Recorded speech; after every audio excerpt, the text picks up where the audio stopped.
Hello, welcome to this quick pop quiz from Homeschool Math Online. And today's problem is we're going to go ahead and add these matrices here. So if you're studying matrix operations, how to add, subtract matrices, you should be able to do this problem. So if you want to go and pause the video and give it a try, that'd be great. All right, let's take a look at the solution here. So basically, when you're adding two matrices together, first of all, you have to make sure that the matrices that you're adding are the exact same size. In other words, here you can see we have 2 rows and 2 columns, 2 rows and 2 columns. So if you have the same, what we call dimension or order, the size of the matrices, then you can add them up. And all you do, it's actually really easy, is you add the respective positions.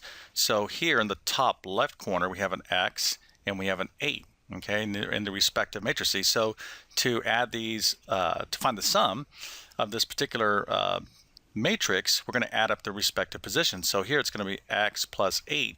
That's going to be the answer. That's going to be what we call our element in the answer matrix, okay, in the top left position. And then here in the top right, we have 3y and negative 10y.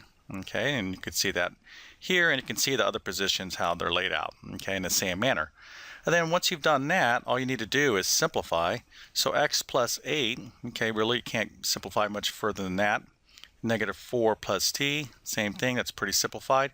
Now here we had a 3y plus negative 10y. So there we can combine like terms, and that'll get us to a negative 7y. And then here we have 10x plus 1x, and that'll be 11x. So there is our solution.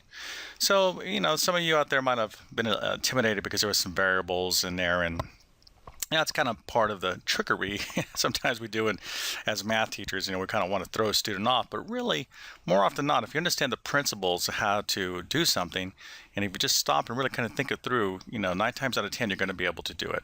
So hopefully you enjoyed the pop quiz. Of course, please come on over to Homeschool Math Online and take our full free, and I want to emphasize free, video math courses. And like I said, hope you enjoy the quiz. Have a great day.